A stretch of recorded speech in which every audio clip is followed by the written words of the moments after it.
अध्यक्षपणे आपण मला जी विनंती केली त्यानुसार माझ्या दलामध्ये बैठक लावून अजूनही काही आपल्याला प्रश्न किंवा उपप्रश्न असतील तर त्याची उत्तरं दिली जातील. अनिल परब. सभापती महोदय, श्रीकांत भारती यांनी एक महत्त्वाचा प्रश्न उपस्थित केला आहे. ह्या एसटीची चाकं खिळखिळी करण्याचं काम पडळकर खोत जोडीने केलेलं आहे आणि ती एसटी आता पळवत आहेत. चाकं तर खिळखिळी करून ठेवलेली आहेत. त्यावेळेला जे एसटीच्या संपाला प्रोत्साहन देत होते, ज्याच्यामुळे ही कर्मचारी भरती कंत्राटी करावी लागली. माझं एकच म्हणणं आहे की एकदा एसटीने निर्णय घेणं आता गरजेचं आहे की आपल्याला नेमकं काय करायचं आहे. एसटी खाजगीकरण करायचं आहे, कंत्राटी न्यायची आहे की ह्या लोकांना परमनंट करायचे आहेत. मी समजू शकतो एसटीची परिस्थिती काय फार चांगली नाही आहे, त्याच्यामुळे आपल्याला धोरणात्मक निर्णय घेऊन एकदा काय तो निर्णय करावा लागेल की आपल्याकडे आता किती कर्मचारी आहेत, कितींची आपल्याला गरज आहे, याच्यात परमनंट किती घेऊ शकतो. आर्थिक भार उचलला तर तो समतोल समकक्ष करून आपल्याला शेवटी एसटी चालली पाहिजे, कारण ती शेवटच्या माणसाची जननी आहे. त्यामुळे ह्या सगळ्या गोष्टींचा एक आराखडा करून आपण त्याच्यावरती सरकार म्हणून एक व्यवस्थित विचार करून आपण योग्य ते धोरण तयार करावं की कंत्राटी कर्मचारी कायम कंत्राटी नका ठेवू. त्यांना पण एकदा कधीतरी वाटू देत की बाबा मी परमनंट होणार आहे, किंवा काहीतरी त्याचा एक तो सोक्षमोक्ष लावला पाहिजे. कारण कंत्राटी आपण त्यावेळेला परिस्थितीनुरूप घेतले होते. आजही ते कंत्राटी काम करतात, म्हणजे ते लोक परत कामावर आले. खरं मग त्याच वेळेला एक तर खरं कंत्राटीचं काम संपायला पाहिजे होतं, तरी देखील हे कंत्राटी चालू आहेत.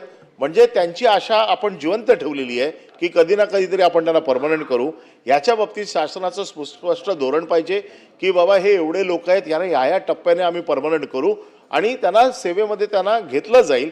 असं एखादं धोरण आपण येत्या अधिवेशनाच्या पुढच्या अधिवेशनाच्या अगोदर आपण असं धोरण तयार करून महाराष्ट्रातल्या एसटी कर्मचाऱ्यांना न्याय देणार का. आणि त्यापेक्षा जर अशी जर काही शासनाची अडचण असेल तर सतत 5 महिने जो संप ज्या गोष्टीसाठी चालला की त्यांना शासकीय कर्मचारी म्हणून घ्या, ते एक तर मग त्यांना शासकीय कर्मचारी म्हणून घ्या, जी आपलीच मागणी होती आपल्या सरकारची. आता आपलं सरकार आलंय, ट्रिपल इंजिनचं सरकार आहे, डबल पण नाही सिंगल पण नाही. आणि ट्रिपल इंजिनचं सरकार, माझी अशी मागणी आहे की सर्व एसटी कर्मचाऱ्यांना आपण सरकारी सेवेत सामील करून घेणार का. मंत्री महोदय. सभापती महोदय, सन्माननीय सदस्य ॲडव्होकेट अनिल परब साहेब हे एसटी महामंडळाचे अध्यक्ष आणि परिवहन खात्याचे मंत्री होते आणि त्यांनी सभागृहामध्ये खरोखर एसटी बद्दलची जी भावना व्यक्त केलेली आहे त्याबद्दल मी त्यांचा मनापासून आभार व्यक्त करतो की शेवटी त्या खात्याचे मंत्री किंवा महामंडळाचे अध्यक्ष म्हणून त्यांच्या कार्यकाळामध्येच हा संप झाला होता. त्यामुळे अध्यक्ष म्हणून त्यांनाही त्याची झळ पोहोचली होती आणि त्यांची सल जी आहे ती त्यांनी सभागृहामध्ये व्यक्त केली. तो संप झाला होता आणि नाईलाजानं का होईना पण त्यांच्याच अध्यक्षपदाच्या कार्यकाळात त्यांच्या सहीने ही कंत्राटी भरती झाली होती. परंतु ती का केली गेली, नाईलाज म्हणून. कारण आपले जे कर्मचारी आहे ते संपावर गेल्यानंतर ह्या कुठेही सर्वसामान्य प्रवाशांचा त्रास होऊ नये त्यांना, त्यामुळे ती भरती करण्यात आली. आणि ती आपले कर्मचारी आल्यानंतर त्या कंत्राटी कामगारांना आपण बाहेर केलं. अनिल परब साहेब, मी तुम्हाला सभागृहामध्ये आश्वासित करू इच्छितो की बघा, शेवटी आपल्यालाही नियम माहिती आहे, कुठल्याही कंत्राटी कामगाराला आपण कायम तर ठेवू शकत नाही.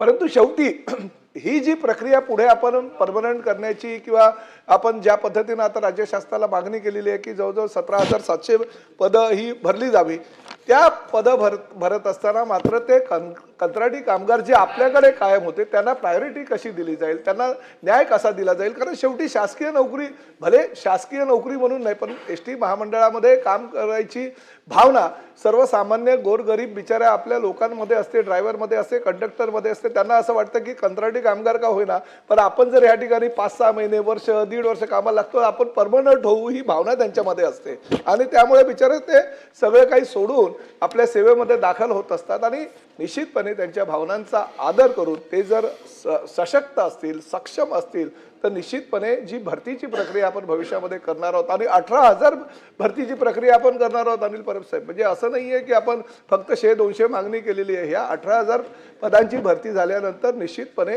ह्या जे पूर्वीचे आपले कंत्राटी कामगार होते त्यांना प्राधान्य देण्याचा आपण प्रयत्न करू. प्रवीण दरेकर. माझ्या दृष्टीनं अत्यंत भावनिक